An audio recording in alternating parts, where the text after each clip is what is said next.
So let me start out by saying I have been having a blast in Red Dead Redemption 2 and Red Dead Online, but there is something that a lot of us have been noticing. These gold bars that are appearing everywhere in the game attached to, outfits and even gameplay enhancing things like weapons and horses, because horses are used in racing events, and you have stamina, health, speed, all sorts of stuff related to your horse. And these gold bars are of course connected to the game's microtransactions. So there's been a lot of articles going around and post out throughout the community about how grindy this game is when it comes to earning the gold bars, as players are already upset about Red Dead Online's economy.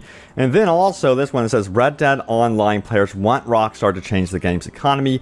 Gold bars and a grind for money aren't sitting well with some. Well, no kidding, and you'll see why. The grind is unreal when it comes to some of these, horses and weapons. It is crazy. They're asking you to give your life away or throw down some hard-earned cash. So we're going to dive in here. So first of all, we're going to drop by the stables and take a look at the horses and see how expensive they are in these gold bars. Now, before we get into this all the way, there was a post out on Reddit, by the way, that was posted by unavailable IDs.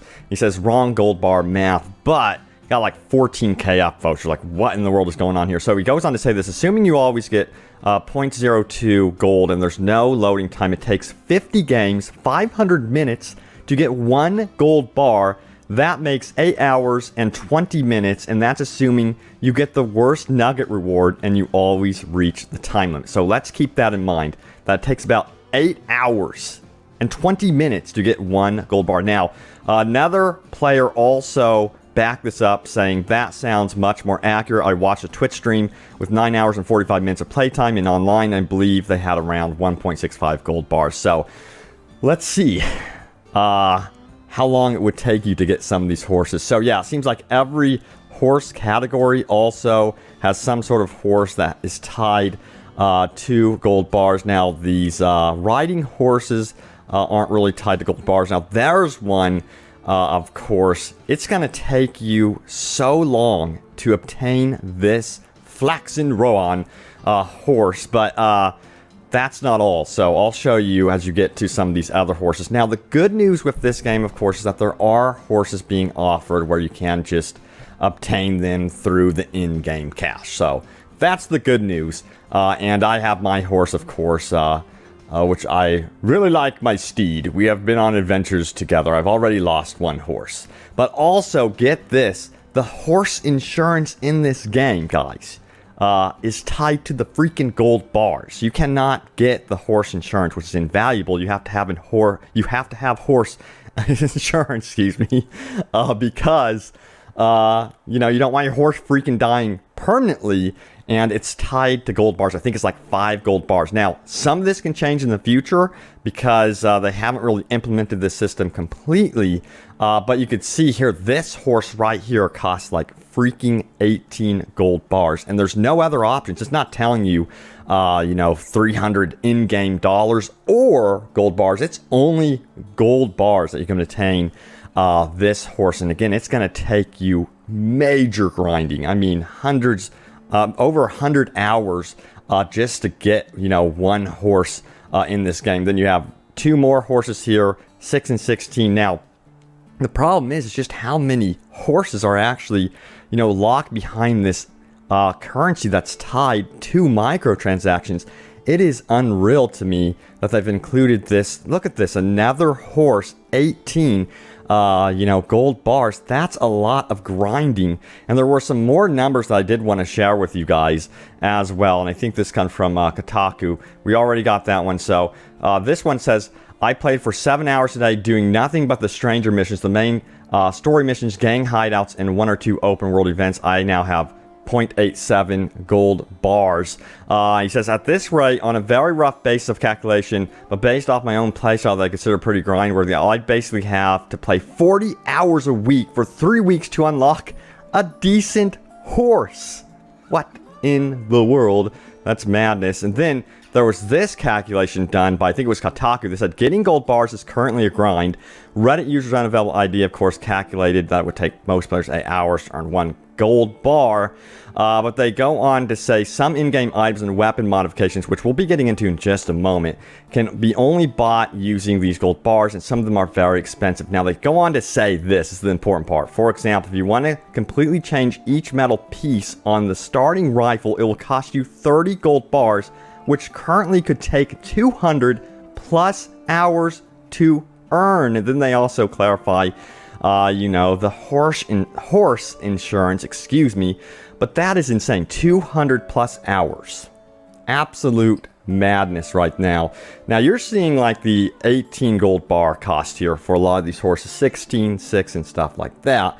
But as you get into these horses here, you'll see how much time you would actually have to spend just to get one horse in the game. So there's 14, just wait for it, 38 gold bars for this silver Turcoman. That is madness. I mean, you would have to give your life away to this game to even get this horse. And I'm just shocked that there's no other way of obtaining this horse. There's been no info of, hey, you can win that horse through an event, through some sort of random reward. No, it seems to be tied to the gold bars, which is, in my opinion, really greedy. And this one's 42 freaking gold bars. I mean, it would take you hundreds and hundreds of hours, according to everyone's calculations, to earn some of these horses. Of course, you'd expect to spend a lot of time in the game because it also requires level 70 there, it looks like. But man, they're asking a lot from gamers with these microtransactions and these gold bars. It's just unreal. So yes, you can see that Red Dead Online has its issues. Again, I'm really enjoying Red Dead overall, the single player, and even portions of the online. It's still really a fun game, but there's also some issues with the actual economy, in-game economy itself for Red Dead Redemption 2. One of the biggest problems is the cost to upkeep, and then also it costs so much money just to fast travel, like sometimes $10 to fast travel. I don't know why these games lately are forcing players to spend the in-game credits and currency to fast travel, but it is freaking annoying, just to be honest with you. I can understand it in some cases, but I really do think they need to reduce the cost of some of these, fast travel stuff. So, the biggest problems currently with facing Red Dead Online is this, gold currency and the grind, and then how it's tied to, your horses, which do implicate gameplay. It has major influences on gameplay, considering you take your horse into races, and then also, again, changing up the actual look of your weapons, the metal pieces of your weapons. That's going to be extremely grindy just to even earn enough gold bars to do that sort of thing. So that's an issue. What I'm seeing more and more in a lot of these AAA games is, sure, they're going away from the season pass, but they're also going towards this mobile game mentality, and it's just not working. Gamers are getting furious. When I first went to Red Dead Online, and I started getting into the menus and seeing the outfits and the horses and some of the weapons and stuff like that, I began to realize, holy crap, there's like this microtransaction currency in basically every single menu, and it was very frustrating to me, to say the least. But we're seeing a scene here from single player. This scene here was tons of fun, just hunting with this random stranger that I found. Let me tell you what, it does not go well at all. It's kind of a shame that Rockstar has taken this path. But we're pretty much familiar with it, because I think a lot of us have already played GTA Online, and we know what they did with the shark cards and stuff like that. A lot of players were expecting, some sort of shark cards to enter into Red Dead Online, but it seems like we even have something, devious in the form of these gold bars. And, according to sources with GTA Online, they've actually increased the prices of, cars and vehicles and stuff like that in GTA Online. It just seems like these companies can't get enough. And, Rockstar, Take-Two, they are not hurting for money at all. So, again, a lot of this stuff can be adjusted in the future. It still has yet to be fully implemented into Red Dead Online. So hopefully they take the feedback of the community and consider adjusting this. As you can see, this is a Revenant moment here. I love this game for many reasons, and then it has its flaws. But overall, again, I've been really enjoying the single player. Like, there's definitely value in this game, but I think Rockstar, when it comes to Red Dead Online, they need to be extremely cautious with how they approach this one going forward. And yeah, Arthur is going to have scars for life after that one. But yeah, let me know what you make of this. Do you think Red Dead Online is potentially going to be a pay-to-win disaster? I really hope not. But you know, I have like one of the best horses in the game simply because I have the Ultimate Edition of the game, and I'm just like owning everyone on these races. I'm able to get through the races pretty quickly and easily and getting first place. So if you're, you know, buying these horses with gold bars, you're going to be dominating in those races, getting the XP and, you know, just surpassing everyone in every way. And that's definitely a pay-to-win mechanic in my opinion. And are other horses that you can obtain through regular money, but they're really pushing it with the grind to earn the in-game cash, and then also the grind to earn the gold bars to push you to use real-world cash. It's that simple. It's pretty noticeable.